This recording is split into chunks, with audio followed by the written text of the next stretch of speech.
मेरी किस्मत का भगवान ने ज़रूर लिखी थी, लेकिन मेरी किस्मत का फ़ैसला मेरे अपनों ने कोठे की तवायफ बनाकर मेरी किस्मत को काला कर दिया।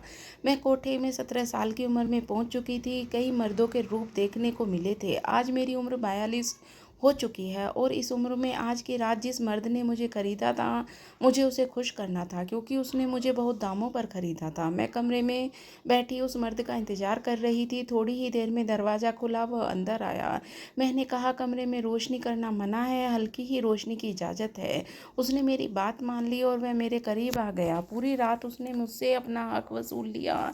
क्या सुबह जब वह जाने लगा तो मैंने उसे कहा, रुको, तुम अपना पर्स भूल रहे हो। मैं उसका पर्स देने के लिए दरवाजे तक आई, लेकिन उस वक्त मेरे होश उड़ गए जब मेरी नज़र उसके चेहरे पर पड़ी, क्योंकि यह तो मेरा मेरा नाम प्रिया है। मैं अपनी मामी के साथ नाश्ता बनाने में बिजी थी। मेरी मामी का छोटा भाई अहान मेरे सामने बैठा हुआ था। उसकी नज़रें मुझ पर जमी हुई थी।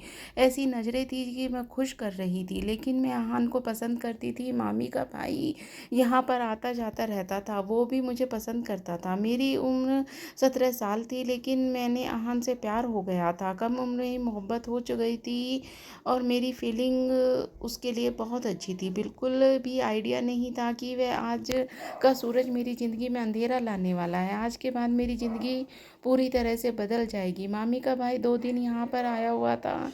नाश्ते के बाद नौकरी के लिए निकल गया। मैं मामी के साथ घर के कामों में बिजी हो गई। मेरी माँ और मेरे पिता तो बचपन में ही देहांत हो चुका था। वो लोग मुझे काफ़ी सालों पहले ही इस दुनिया से छोड़कर चले गए थे। मेरा कोई भाई बहन नहीं था। माता पिता की इकलौती बेटी थी। मामी और मेरी माँ की जगह थी, लेकिन फिर भी मुझे इज्जत की एक छत मिली हुई थी। कम करते टाइम मुझे पता ही नहीं चला कि दोपहर हो गई। मामी अपने कमरे में आराम करने के लिए जा चुकी थी। मैं किचन में सफाई करने के लिए किचन में रह गई। इतनी ही देर में मुझे दरवाज़ा बजने की आवाज़ आई। मैं दरवाजे के पास गई। एक लंबा चौड़ा मर्द सामने खड़ा हुआ था, जिसकी नज़रों में ऐसी चुभन थी कि मैं जल्दी से उसे देखकर अपने कपड़े ठीक किए और बहुत ही ज़्यादा खूबसूरत थी। और कभी कभी यही बात मुझे बहुत ज़्यादा परेशान कर दिया करती थी। मैं जहाँ भी जाती वहाँ पर लड़के मुझे गौर से देखते थे, इसीलिए मैं ज़्यादातर घर से बाहर नहीं निकलती थी। अपने चेहरे को छुपाने की कोशिश करती थी और इस टाइम भी मैं अपनी खूबसूरती को छुपाने की कोशिश करने लगी। वो आदमी मुझसे मामी के बारे में पूछ रहा था। मैं दरवाज़ा बंद करना चाहती, लेकिन ताकि अंदर जाकर मामी को बुला लाऊं, लेकिन उस आदमी ने दरवाजे पर हाथ रख दिया और कहने लगा कि दरवाज़ा बंद करने की ज़रूरत नहीं है। मैं तुम्हारे लिए कोई गैर थोड़ी हूँ। जाओ, जाकर अपनी मामी को बुला लाओ। उसकी बात मुझे बहुत ही अजीब सी लगी। मैं पहली बार इस आदमी को यहाँ देख रही थी और वह कह रहा था कि मैं उसके लिए गैर नहीं हूँ। मुझे दरवाज़ा खुला हुआ छोड़कर अंदर जाना बहुत मुश्किल लग रहा था, लेकिन मेरी मजबूरी थी, इसीलिए मैं फ़ौरन अंदर की तरफ भागी और मामी को इस बारे में बताया कि एक आदमी दरवाजे पर खड़ा हुआ है। उसके बारे में सुनते ही मामी के चेहरे का रंग बदल गया। वह कहने लगी कि तुम्हारे दरवाजे पर आने की ज़रूरत नहीं है, तुम किचन में काम ख़त्म करो। उसकी बात सुनकर मैं किचन में पहुंच गई। मामी दरवाजे पर चली गई और फिर मुझे मामी की थोड़ी थोड़ी आवाज़ सुनाई दी। उस आदमी से वे क्या बात कर रही थी तो मुझे समझ नहीं आया, लेकिन कई ऐसी बात ज़रूर थी जो खामोशी के साथ साथ चुपके चुपके की जा रही थी। मैं सोच में पड़ गई कि मामी उस आदमी से क्या बात कर रही है और ये आदमी कौन है जो मामी को बात करने के लिए यहाँ पर आया है। कुछ देर गुजरी थी कि मामी मेरे पास आई और कहने लगे, इस आदमी के बारे में तुम्हें अपने मामा को फिर मेरे भाई अहान को इस बारे में कुछ भी बताने की ज़रूरत नहीं है। मामी की बात सुनकर मैं हैरान रह गई। मामा जी रोज़ सवेरे दूसरे शहर में काम करने के लिए जाते हैं और रात को वह घर वापस आते हैं, लेकिन वो 2 दिन इन कई बार मामी के फ़ोन करके उनसे बात करते थे और मेरे भी हालचाल लेते थे। मामा मामी की अपनी कोई औलाद नहीं थी, इसीलिए मामा मुझे अपनी बेटी समझते थे। मामा जी मेरी बहुत परवाह करते थे, इसीलिए मामी मुझे सख्ती से समझा दिया था कि मुझे उन्हें कोई बात नहीं बतानी है, लेकिन मेरे दिल के अंदर पैदा हो गया था कि ये आदमी कौन है जिसके बारे में मामी सबसे छुपाना चाहती है। मुझे तो कोई बदमाश आदमी लग रहा था, लेकिन मेरी मामी ने उसके क्या संबंध थे। फ़िलहाल मामी की बात सुनकर मैंने अपनी ज़बान पर ताला लगा लिया। न ही मैंने इस बारे में आहन को बताया और न ही मामा को। आज नहीं तो कल खुद ही यह बात सबको पता चल जाएगी, क्योंकि मेरा मानना ये था कि बात कुछ भी हो छुपी नहीं रहती। फिर इसी रात आहन ने मेरे कमरे में आया और कहने लगा, जल्दी से मैं अपनी बहन से तुम्हारे और अपने रिश्ते के बारे में बात करूँगा। मैं चाहता हूँ कि जल्द से जल्द हमारी शादी हो जाए। यह कि मैं 17 साल की थी, वो 23 साल का, और फिर अभी उसकी परमानेंट नौकरी भी नहीं थी। वह बहुत कम पैसे कमाता था, शादी मुमकिन नहीं थी। मगर आहान का कहना था कि कुछ बातें जिसकी वजह से वह जल्दी मुझसे शादी करना चाहता है। वो अपने लिए किसी अच्छी नौकरी की तलाश करेगा, दूसरे शहर में शिफ्ट हो जाएगा। मुझे ये बात का भला क्या एतराज़ हो सकता था। मैंने उसे कह दिया, ठीक है मामी से बात कर लो, मुझे कोई एतराज़ नहीं है। उसकी तरह मैं छूने पर मुझे बहुत शर्म आ रही थी। वो दिन तो खामोशी से गुजर गया। कुछ दिन बाद वो आदमी फिर से हमारे घर आ गया। वह आदमी आज सीधा दरवाजे से घर के अंदर चला आया। वह अब की बार मामी ने उसने अपने कमरे में बैठा दिया और किचन में मौजूद थी। तभी अचानक मामी कमरे में आ गई। उन्होंने एक अदरक उठाया और मुझसे कहने लगी कि तुम्हारे मेरे कमरे की तरफ आने की ज़रूरत नहीं है जब तक कि मैं तुम्हें आवाज़ न दूँ। मैंने बड़ी हैरानी से मामी के हाथ से अदरक पकड़ा हुआ देखा और खामोशी से वापस अपने कमरे में चली गई। मुझे कमरे का दरवाज़ा बंद होने की आवाज़ सुनाई दी और 1 घंटा ऐसे ही गुजर गया। हर तरफ सन्नाटा छाया हुआ था। थोड़ी देर बाद मुझे मामी ने आवाज़ देकर ठंडा पानी लाने को कहा। मैं 2 गिलास ठंडा पानी लेकर मामी के कमरे के दरवाजे तक जैसे ही पहुंची, वह आपस में कुछ बातें कर रहे थे। बातें करते करते मुझे देखकर खामोश हो गई। मेरी नज़र खुद ब खुद मामी पर ठहर गई, क्योंकि उनकी हालत कुछ बदली बदली सी मालूम हो रही थी। उनके बाल अच्छी तरह से बंधे हुए थे, लेकिन अब उनके बिखरे हुए थे। कपड़े भी अजीब हालत में थे। मैं इससे पहले मामी को जायज़ा लेती, मामी ने कहने लगी कि ये तुम्हारी बेटी है, यह तो बड़ी खूबसूरत है, जवान है और शादी के बारे में क्यों नहीं सोचती। इसके लिए तो तुम्हें आसानी से रिश्ता मिल जाएगा। अब तुम्हारी उम्र हो रही है, अब इसके बारे में सोचना शुरू कर दो। इस आदमी की बात सुनकर मैं शर्म से पानी पानी हो गई। वह मेरे लिए अनजान आदमी था। न सिर्फ मेरी जवानी की तारीफ कर रहा था, बल्कि उसने तो मेरी शादी के बारे में बात छेड़ दी थी। पता नहीं कौन था जो ये इतना खुलकर उनसे बात कर रहा था, वो भी हंस हंस कर। अब इसकी शादी ही तो करनी है मुझे, यही मेरी जिम्मेदारी है। उम्र हो रही है इसकी, जवान हो गई है। शर्म की वजह से फ़ौरन वहाँ से निकल कर वापस आ गई। मामी उस आदमी, अनजान आदमी के सामने जिस तरह मेरी जवानी की बातें कर रही थी, मुझे अच्छा नहीं लगा। उन दोनों के बीच में बातें सिलसिला शुरू हो गया। कुछ देर बाद वो आदमी वापस गया तो मामी ने फिर से यही समझाया कि आहान को अपने मामा को इस बारे में कुछ मत बताना। तब मैं घर आ गया। उसी समय आहान घर आ गए। तबीयत खराब होने की वजह से वह अपने घर जाने के बजाय यहाँ पर आ गया था। उसने उस आदमी को घर से निकलते हुए देखा तो फ़ौरन मेरे पास चला आया और मुझसे पूछने लगा कि यह आदमी कौन है, यहाँ पर क्यों आया था। मैंने इनकार करते हुए सर हिला दिया और कह दिया कि मुझे कुछ नहीं पता, मामी से मिलने के लिए आया था। सीधा मामी से मिलने के लिए उनके कमरे में चला गया और फिर न जाने अचानक से ऐसा क्या हुआ कि दोनों में चीखने चिल्लाने की ज़ोर ज़ोर से आवाज़ आने लगी। मामी आहान को बुरा भला कह रही थी। आहान भी आगे से मामी से बहुत ज़्यादा जवाब दे रहा था। न जाने दोनों बीच में क्या चल रहा था कि मुझे इस बारे में कुछ पता ही नहीं था, लेकिन इतना आइडिया ज़रूर था कि बात कुछ ज़्यादा ही बड़ी है, शायद उस अनजान आदमी से जुड़ी हुई है। फिर कुछ देर बाद जब आहान मामी के कमरे से बाहर आया तो उसके चेहरे पर गुस्से से लाल पड़ा हुआ था। वह सीधा स्टोर रूम में चला गया और जाकर अंदर बंद हो गया। उसकी तबीयत ठीक नहीं थी, इसीलिए आज हमारे घर पर रुकने वाला था।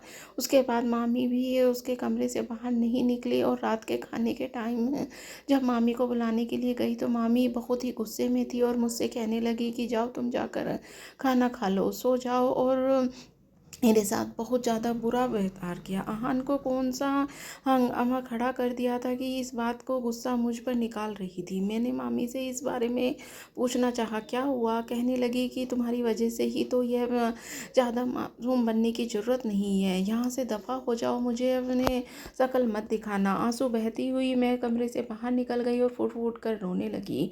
आज मुझे बड़ी बेचैनी के साथ अपने माँ-बाप की याद आ रही थी। मैं अपने छोटे से कमरे में बिस्तर पर लेटी, मेरे दिमाग में बस यही बात आ रही थी कि आहान ने अपनी बहन से न जाने किस बात पर झगड़ा किया है। उस अनजान आदमी की वजह से उसका और मामा का झगड़िया हो गया है। स्टोर रूम में दरवाजा अंदर से लॉक था, वरना मैं उसे जाकर जरूर पूछती। आहान ने जब भी हमारे घर आता था स्टोर रूम में ठहरता था, क्योंकि हमारे घर बहुत छोटा था, सिर्फ 2 कमरों का था। मामा मामी रहते थे और दूसरे कमरे में मैं, और एक छोटा सा स्टोर रूम बना हुआ था जहाँ पर आहान कभी कभी ठहरता था।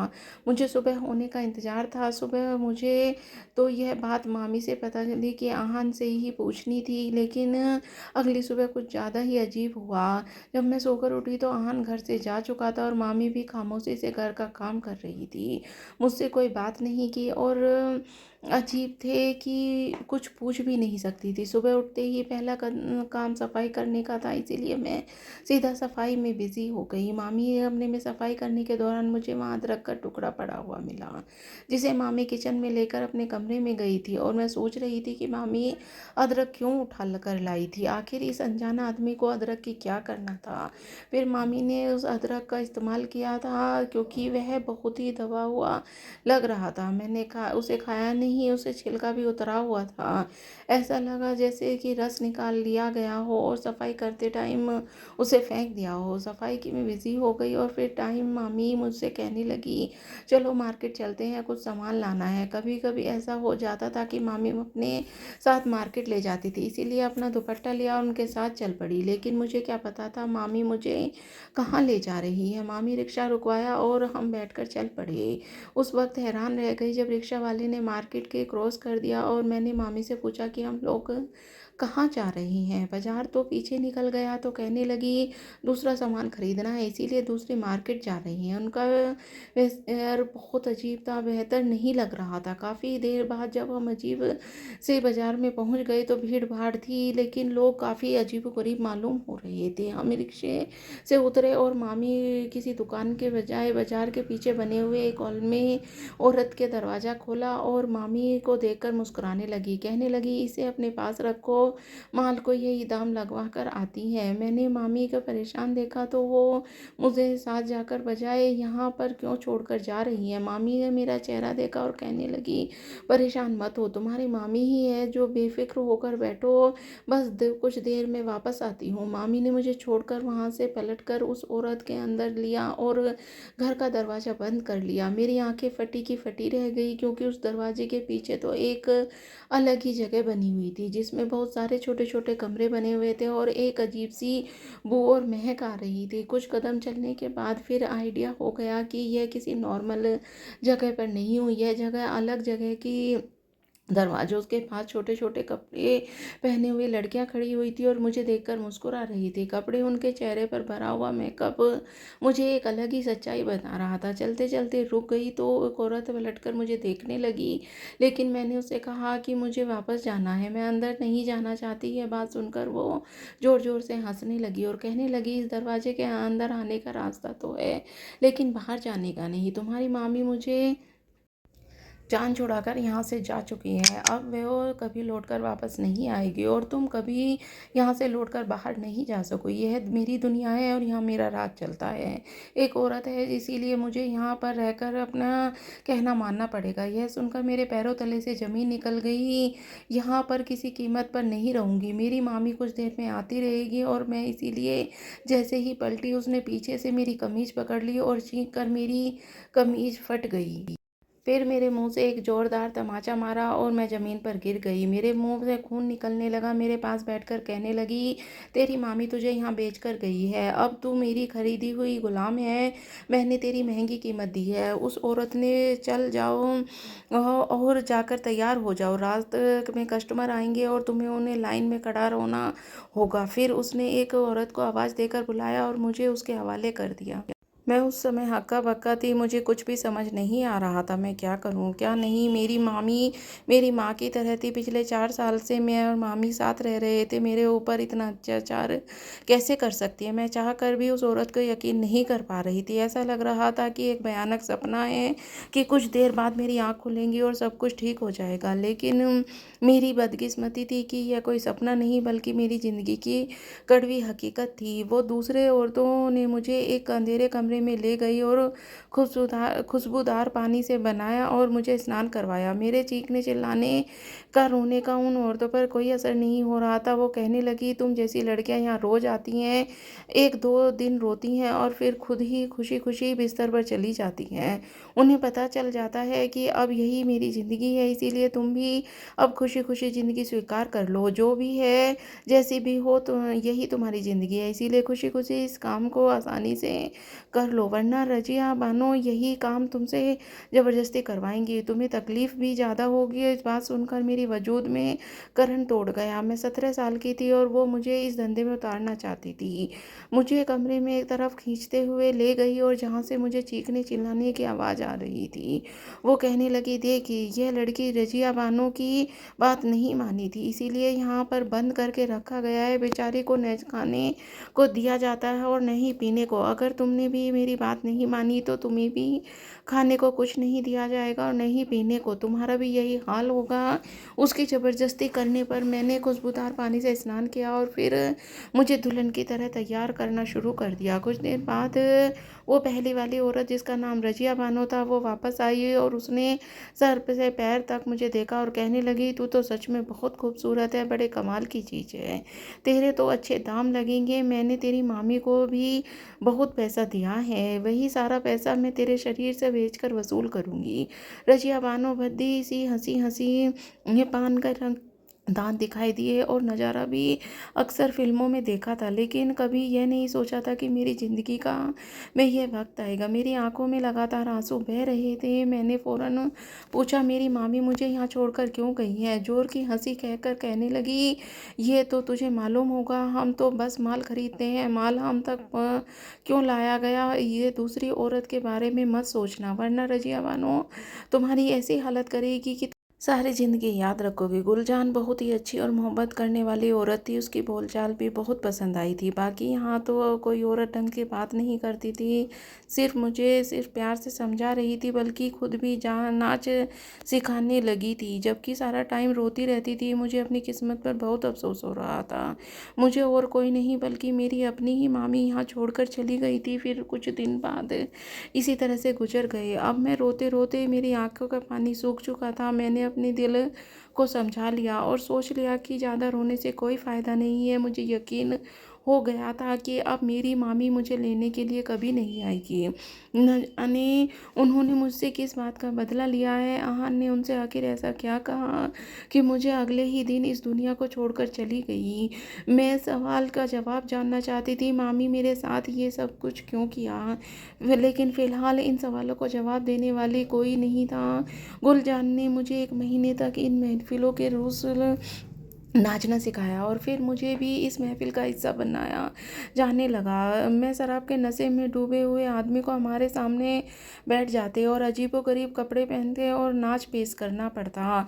पुरानी लड़कियां तो नाचने में काफ़ी माहिर हो गई थी, इस काम की बड़ी आसानी से कर लेती थी, लेकिन मेरे लिए यह काम बहुत मुश्किल था। मेरी सारी ज़िंदगी आन के सिवा किसी को देखा ही नहीं था, ना ही कभी घर की चारदीवारी से अकेले बाहर निकली थी। यहाँ इतने अनजान आदमियों में आगे जलवा पेश करना मेरे लिए बहुत मुश्किल था, लेकिन जहाँ कहीं मेरे कदम रुकते तभी रज़िया बानो हाथ पकड़ा और चाकू घुमाकर मेरी कमर पर दे मारती और सभी लोग इस बात से अनजान होते कि 2-4 दिन ही गुजरे थे कि मुझे समझ आ गया कि मेरी दुनिया मुझे यहाँ रज़िया बानो के इशारों पर नाचना मेरी मजबूरी है, क्योंकि इस दिन के सही से नाचा नहीं करती तो खाना पीना बंद कर दिया जाता है। फिर से सारा दिन भूख प्यास से तड़पती रहती, इसीलिए मैंने भी नाचने का दरबार में हिस्सा लेना शुरू कर दिया। और इसी तरह 1 महीना गुजर गया। मैं अमीर आदमी के कोठे पर चला आया और आते ही सबसे पहले मेरे दाम लगाए और मुझे 50,000 रुपये में एक रात के लिए खरीदना चाहता था। यह बहुत बड़ी रकम थी और रजिया बानो खुशी से फ़ौरन तैयार हो गई। आदमी ने 50,000 रुपये लिए और एक छोटे से कमरे में भेज दिया और गुलजान से कह दिया कि मुझे तैयार करके इस आदमी की सेवा में पेश कर दे। यह सुनकर मैं फूट फूट कर रोने लगी। नाचने को तो मैं अपना चुकी थी, लेकिन अब तक मैंने किसी कस्टमर के साथ रात नहीं गुजारी थी। गुलजान मुझे अपने साथ ले गई, हाथों में मुझे तैयार करते हुए कहने लगी, तुम जितना ज़्यादा शोर करोगी कस्टमर तुम्हें उतना ही परेशान करेगा, इसीलिए बेहतर होगा कि तुम खामोशी से उसके साथ वक्त गुजार कर अब वापस आ जाओ। एक रात के लिए समझ लो कि मैं तुम्हारा पति है। और कहने लगी कि तुम्हारी मुश्किल आसान हो जाएगी। मुझे तैयार करते हुए मैं कहने लगी, तुम खूबसूरत हो, मुसीबत बन जाती है। तुम्हारा चेहरा, गोरी चिट्टी शरीर तुम्हारे लिए सिवा मुसीबत के और कुछ नहीं है। मैं भी अपनी खूबसूरती से तंग आ चुकी थी। आज मैं 40 साल की होने वाली हूँ, लेकिन मेरा खूबसूरत चेहरा मेरे शरीर की चमक दमक बहुत बुरा नहीं होने देती थी। मुझे खुद को उसके सामने पेश करना पड़ा और गुलजान कहने लगी, जब तक की खूबसूरती है तब तक झेलना होगा। गुलजान ने आंसू थे और रुकने का नाम नहीं ले रहे थे। मुझे आहन की याद सताती थी। इस बात पर यकीन नहीं आया कि मामी मुझे जानबूझकर यहाँ छोड़कर गई हैं। सबके लिए शायद आहन जिम्मेदार था। जब मैं पूरी तरह से तैयार हो गई तो गुलजान ने मेरी नज़र उतारी और कहने लगी, गहरी सांस भर के कमरे में दाखिल हो जाना और खुद को इस आदमी के हवाले कर देना। मेरे पास भी इसके सिवा कोई रास्ता नहीं था, इसीलिए मैं भी छोटे से कमरे के अंदर चली गई, जहाँ पर एक पीला सा बल्ब जल रहा था और धीमी रोशनी में यह सब कुछ भयानक लग रहा था। मैंने सोचा था कि जाते ही उस आदमी के पैरों में गिर जाऊंगी और कहूंगी कि वह मुझे ज़बरदस्ती न करे, रहम की भीख मांगूंगी, पर मुझे पर तरस आ जाएगा। वैसे भी कम उम्र की थी जिस आदमी ने मुझे खरीदा था, कोई 35-40 साल का उम्र का आदमी था मेरे हिसाब से, मेरे पिताजी जैसा था। मगर पता नहीं आने वाले आदमी ने इतने पत्थर दिल क्यों होते हैं। जितने औरतें उनके कमरे में दाखिल हुई, उन्हें देखते ही आदमी के चेहरे पर खतरनाक मुस्कुराहट आ गई। जैसे ही चेहरे पे नज़र पड़ी तो मेरे रोंगटे खड़े हो गए। उसके माथे पर एक बड़ा सा जख्मों का निशान था, एक आंख बिल्कुल लाल हो रही थी, उसकी नज़रें मेरे शरीर पर टिकी हुई थी। मुझ पर इतना डर सवार हुआ था कि मैं वापस बाहर निकलने लगी थी। तभी उसने मुझे पीछे से पकड़कर खींच लिया और कहने लगा कि तेरे इतने महंगे दाम दिए हैं, फिर कहाँ भाग रही है। उसने मुंह खोलते ही शराब की बदबू आ रही थी। उसके आगे रहम की भीख मांगने लगी, लेकिन उसे मेरे पर बिल्कुल भी तरस नहीं आ रहा था। वो कहने लगा, चलो अब सीधी तरह से बिस्तर पर आ जा, अच्छी तरह से जानता हूँ तुम जैसी लड़कियों के नखरे।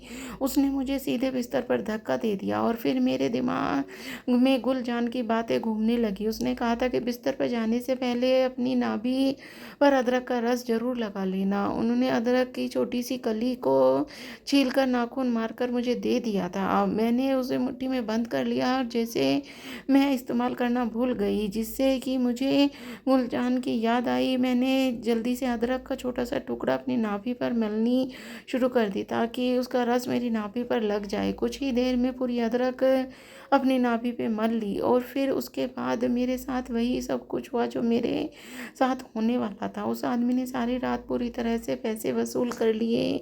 मेरा रोना धोना किसी काम में नहीं आया। वो आदमी बिल्कुल ही पत्थर दिल था, उस पर किसी बात का कोई असर नहीं हो रहा था। शायद वह न शराब के नशे में चूर था, फिर उसे यह सब की आदत थी। मेरे लिए 1 मिनट भारी पड़ रहा था, ऐसा लगता था जैसे रात ख़त्म ही नहीं होगी। फिर एक वक्त ऐसा आया कि बेहोशी सवार होने लगी और पूरा बेहोश हो गया। जब मेरी आंख खुली तो मैं गुलजान मेरे सामने मौजूद थी। वह कस्टमर सुबह होने से पहले ही जा चुका था। गुलजान मुझे होश में पाने की कोशिश कर रही थी और आया मुझे सीने से लगा लिया और कहने लगी, बस पहली रात मुश्किल होती है, अब तेरे लिए सब कुछ आसान हो जाएगा। लेकिन मुझे ऐसा नहीं लगता था मेरे लिए कुछ भी आसान होगा। गुजरी हुई रात बहुत भयानक थी। मुझे होश में आने के बाद भी चिल्ला रही थी। गुलजान मुझे अपने साथ अपने कमरे में ले गई और सारा दिन बस उसके सीने से लगकर आंसू बहाती रही थी। अपनी माँ की बहुत याद आ रही थी। अगर आज मेरी माँ जिंदा होती तो शायद मुझे यह दिन देखना न पड़ता। पहली बार मुझे यकीन हुआ था कि माँ बाप के सिवा अपना नहीं होता कोई, सिर्फ दिखावे के होते हैं। मेरी मामी जिसे मैं माँ की जगह मानती थी, मुझे इस दलदल में धकेल दिया था जहाँ पर मेरी पहचान को भुला चुकी थी। मेरा नाम प्रिया था, लेकिन यहाँ पर मेरा नाम गुलबहार सा रख दिया गया था। सब लोग मुझे इस नाम से पुकारते थे क्योंकि मैं खुद को भूल चुकी थी। मेरा नाम पहले प्रिया था। सारा दिन मैं गुलजान के पास रही। मैंने उसे कह दिया कि किसी कस्टमर के पास नहीं जाऊंगी, लेकिन ऐसा कैसे हो सकता था। कोठे पर रहने वाली लड़कियों की कीमत न लगे। 2 दिन खामोशी से गुजर गई। फिर तीसरे दिन एक 55 साल का कस्टमर मेरी कीमत लगाने के लिए आया। मैंने रजिया बानो से इनकार करना चाहा तो उसने मुझे जोरदार थप्पड़ मार दिया। कहने लगी, यहाँ इनकार करने की गुंजाइश नहीं है। अगर तू नहीं चाहेगी तो तुझे कस्टमर के आगे फेंक आऊंगी। और रजिया बानो के आगे मजबूर हो गई। गुलजान ने मुझे उस आदमी के पास जाने के लिए तैयार किया और साथ ही मुझे मुट्ठी में अदरक भी पकड़ा दिया। कहा कि इस अपनी नाभि पर लगाना मत भूलना। मैं खामोशी से वह अदरक मुट्ठी में दबाए दबे कदमों से कमरे में पहुंच गई। मैंने खामोशी से बुड्ढे के साथ रात गुजार ली। अब की बार मैंने कोई रोना धोना नहीं किया था। गुलजान ने बात सही साबित हुई। जब मैंने शोर शराबा नहीं किया तो कस्टमर ने भी मुझे परेशान नहीं किया। लेकिन गुलजान ने मुझे ये अदरक का टुकड़ा लगाने के लिए क्यों दिया। मैं अपनी ज़िंदगी में आ रही थी, अपनी इज्जत गंवा रही थी। हर दिन मेरे साथ ऐसा ही होता। अभी भी अयान की याद आती। उसके अब मेरी गुमशुदगी पर अपनी बहन से कोई सवाल नहीं किया होगा। क्या उसने मुझे कभी नहीं ढूंढा होगा, मुझे भूल चुका था होगा। बस मैं हमेशा यही सोचती रहती। वो कस्टमर चला गया था। मैं खामोशी से गुलजान के कमरे में चली गई और मुझे देखकर मुस्कुराई और धीरे से कहने लगे, तुम कस्टमर के पास जाने से पहले नाभि पर अदरक का रस लगा लेती हो ना। गुलजान की बात में मैंने सिर हिला दिया और गुलजान से कहा कि तुम मेरी बेटी की उम्र की हो। मैंने तुम्हें अपनी बेटी समझती हूँ, लेकिन लोगों से नहीं बचा सकती। तुम्हारी पहचान बदल गई है। यहाँ से भागने की कोशिश करोगी तो यह समाज तुम्हें जीने नहीं देगा, क्योंकि तुम धंधा करने वाली औरत बन चुकी हो। गुलजान मुझे हमेशा समझाती रहती। मैंने गुलजान की बातों को अपने दिलो दिमाग में बसा लिया था। ऐसे ही मुझे 8 महीने यहाँ पर रहते हुए गुजर गए। अब काम की आदी हो गई थी। मुझे सिर्फ अपना पता होता था। मैं खुद ही अपने आप को तैयार कर लेती और कभी आहन की दुल्हन बनने के सपने देखती थी और हर रात नए मर्द की दुल्हन बनती। रात गुलजान ने अदरक पकड़ाना नहीं भूलती और ज़रूर बताती कि बिस्तर पर जाने से पहले अदरक नाभि पर लगा लेना। इस बारे में गुलजान से पूछा, एक अदरक ऐसा क्या है कि मुझे देती हो। वो कहने लगी, सही वक्त आने पर खुद ही पता चल जाएगा। याद रखना कि किसी कस्टमर के पास जाने से पहले ज़रूर लगा लेना। गुलजान बीमार थी, लेकिन वो अपना इलाज नहीं करा रही थी। ऐसा औरतें इलाज मुमकिन नहीं था। हमारा कोई भी अपना नहीं होता। फिर गुलजान थी। अपने अगले ही दिन मेरे पास रजिया बानो आई और कहने लगी, रात को तैयार रहना, तुम्हारे कस्टमर आएगा। रजिया बानो चली गई। मैं तैयार होने लगी। मुझे इस दुनिया की आदत हो गई थी। पूरी तरह से तैयार हो गई और गुलजान ने फिर आकर मुझे अदरक का टुकड़ा पकड़ाया। आज सोच में पड़ गई कि आखिर गुलजान मुझे अदरक क्यों देती है। सवाल पूछ कर ही रहूँगी, लेकिन मुझे कस्टमर के पास जाने के लिए देर हो रही थी। इसीलिए मैंने सोचा कि मैं जब वापस जाऊँगी तो सवाल ज़रूर पूछूंगी। कस्टमर मेरा इंतज़ार कर रहा था, इसीलिए मैं कस्टमर के कमरे में उसके पास पहुंची। लेकिन इससे पहले मैंने अदरक का रस अपनी नाभि पर लगा लिया था। हालांकि मैं इतना ज़रूर जानती थी कि इस काम के पीछे कोई ना कोई ख़ास बात ज़रूर है। मेरा दिमाग में बार बार अदरक वाली बात घूम रही थी। अगर मुझे इस बात का बारे में बता सकता था तो वो थी सिर्फ गुलजान। आज मैंने फैसला कर लिया कि आज मैं उससे पूछ कर ही रहूँगी, क्योंकि वह हर बार मुझे अदरक के बारे में बताना नहीं भूलती। जैसे ही कमरे में पहुंची तो मेरी आंखें फटी की फटी रह गई, क्योंकि उस कमरे में मौजूद मर्द और कोई नहीं बल्कि आहान था, जो नशे में चूर बिस्तर पर बैठा हुआ था और मुझे देखते ही उसे एकदम से उछल पड़ा। फिर मेरे पास आकर हैरानी से पूछने लगा, प्रिया तुम यहाँ पर क्या कर रही हो। मैंने तुम्हें कहाँ कहाँ तलाश नहीं किया। मैंने उसे जोर से धक्का दिया और पीछे हटा कर कहा कि मैं प्रिया नहीं हूँ, मेरा नाम गुलबहार है। मुझ में इतनी हिम्मत नहीं थी कि मैं प्रिया बनकर आहान का सामना करती। मेरी इज्जत लुट चुकी थी, सालों से इस कोठे पर मेरी इज्जत नीलाम हो रही थी। आहान ने आकर मेरे कंधों को पकड़कर मुझे झंझोर दिया और कहने लगा, मैं अच्छी तरह से जानता हूँ तुम मेरी प्रिया हो। तुम यहाँ तक कैसे पहुँची? मुझे तो दीदी ने भी यही बताया कि तुम किसी लड़के के साथ भाग गई हो। यह बात सुनकर मेरे होश उड़ गए और फिर मैंने उसे अपनी पूरी कहानी बताई। मुझे यहाँ तक पहुँचाने वाला और कोई नहीं बल्कि उसकी अपनी बहन थी। यह बात सुनकर वो एक कदमों पर बैठकर रोने लगा। उसने मेरे हर सवाल का जवाब दिया। उसने मुझे बताया कि जब मेरी बहन ने तुम्हारे और मेरे अफेयर के बारे में पता चला तभी वो मुझसे नफरत करने लगी। इसीलिए वो अनजान आदमी को अपने फ़ायदे के लिए बुलाती थी, क्योंकि जीजाजी तो ज़्यादातर घर से बाहर ही रहते। मुझे उनके इस प्लान के बारे में पता चल गया था, तभी तो मैं तुम्हें दूसरे शहर ले जाने की बात करता था। लेकिन जब उस दिन उन लोगों की बातों कर रहे थे कि बातें मेरी बहन ने सुन ली थी कि वो आदमी दीदी को मिलने आता था, क्योंकि वह कोठे का दलाल है। मैं अपनी बहन की हरकतों को अच्छी तरह से जानता था। जब जीजा जी घर पर नहीं होते तो गैर मत से संबंध बनाती। यह बात मुझे पता थी, लेकिन इस बात को जानता था कि मेरी बहन का कई बार समझाने की कोशिश की, लेकिन यह बात नहीं मानी। लगातार जीजा जी को धोखा दे रही थी। उस दिन भी मुझे उस आदमी को घर से निकलता हुआ देखकर बहुत गुस्सा आ रहा था। इसी बात पर मैंने बहन से झगड़ा किया। फिर उसके अगले ही दिन मेरी बहन ने मुझे बताया कि तुम किसी लड़के के साथ भाग गई हो। मुझे अपनी इस बात पर यकीन नहीं हो रहा था, लेकिन मैं रो धो कर मुझे इस बात पर यकीन दिलवा दिया। जहाँ कई तलाश की, जीजा जी को भी यही बताया कि आप हाँ जी भाग गई है। मुझे भी यही लगने लगा कि तुमने धोखा दिया। मामी की तरफ से माफ़ी मांग। मामी बहुत बीमार है और बिस्तर पर पड़ी हैं और सज़ा मिल चुकी है।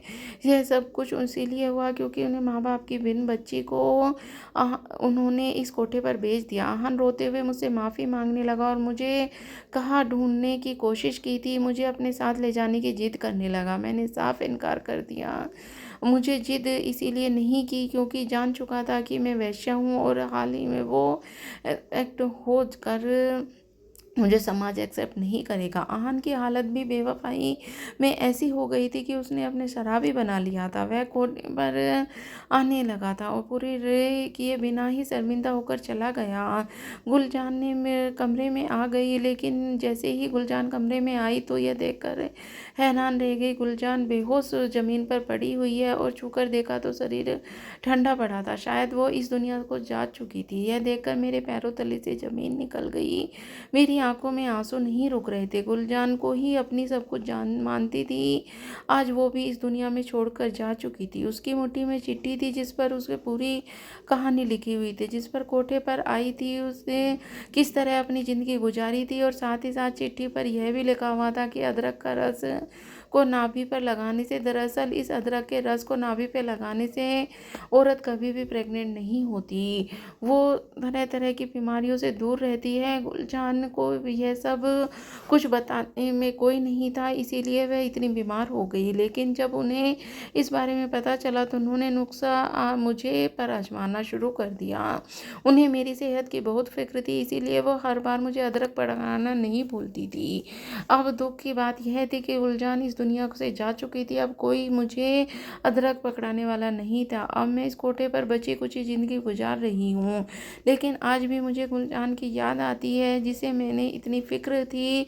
अदरक का रस अपनी नाभि पर लगाने से मुझे आज तक कोई बीमारी नहीं हुई और न ही किसी कस्टमर से प्रेग्नेंट हुई। दोस्तों, मुझे उम्मीद करती हूँ कि यह कहानी आपको पसंद आई होगी। कहानी पसंद आई हो तो वीडियो को लाइक करें, चैनल को सब्सक्राइब करें और चैनल पर ऐसे ही